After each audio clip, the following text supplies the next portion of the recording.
হ্যাঁ, উপরে যে নিরো ফিলিস্তিনের উপরে যে ইসরায়েল যে এই যে নির্মম অত্যাচার চালাইতেছে, হাজার হাজার ফিলিস্তিনিকে মারা ফেলাইতেছে। হ্যাঁ, এতে আমরা ইসরায়েলের কি পরিচয় পাই জানোস? হন দেলু রুদ্র তোকে একটা কথা কই, এই যে গাড়ির মধ্যে যে লেখা থাকে ব্যবহারে বংশের পরিচয়, এটার ইংরেজি থেকে তোরা জানোস? না। আচ্ছা, তোরা তো এটার ইংরেজিটা জানোস না, তাহলে আমি তোকে এটা ইংরেজিটা কয়ে দিই। এটার ইংরেজিটা হলো ডাইনেস্টি ইউজেস দ্য আইডেন্টিটি, মানে কি ব্যবহারে বংশের পরিচয়। তারপর তোকে একটা কথা কই, এই যে যে ফিলিস্তিনি, হ্যাঁ, উপরে যে নিরো ফিলিস্তিনের উপরে যে ইসরায়েল যে এই যে নির্মম অত্যাচার চালাইতেছে, হাজার হাজার ফিলিস্তিনিকে মারা ফেলাইতেছে। হ্যাঁ, এতে আমরা ইসরায়েলের কি পরিচয় পাই জানোস? ইসরায়েলের বংশ হলো ইহুদি, ঠিক আছে। আর ইসরায়েলের পূর্বপুরুষও এইরকম নিষ্ঠুর ছিল, ঠিক আছে। এরকম নিষ্ঠুর ছিল, এরকম নির্মমভাবে মানুষ হত্যা করতো।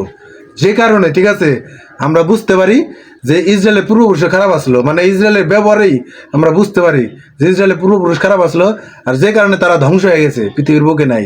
এই যে ইহুদি রাষ্ট্র হিসেবে কিন্তু এই ইসরায়েলই কিন্তু বর্তমানে আছে, আর কেউ নাই। সুতরাং এই যে ইসরায়েল যে এরকম নিষ্ঠুরভাবে ফিলিস্তিনির নাগরিক যে মারতাছে, ঠিক আছে, এতে বোঝা যায় যে অগ পূর্বপুরুষ যেভাবে ধ্বংস হয়েছে, ওরাও একদিন ঠিক একইভাবে ধ্বংস হয়ে যাবো। ওই যে কথা আছে না, যে ডাইনেস্টি ইজ আইডেন্টিটি, ব্যবহারে বংশের পরিচয়। আমরা যে অগ ব্যবহারটা পাইতাছি, এতে আমরা বুঝতেছি যে প্রাকৃতিক নিয়মে অগ পূর্বপুরুষের মতো ওরাও একদিন ধ্বংস হয়ে যাবো।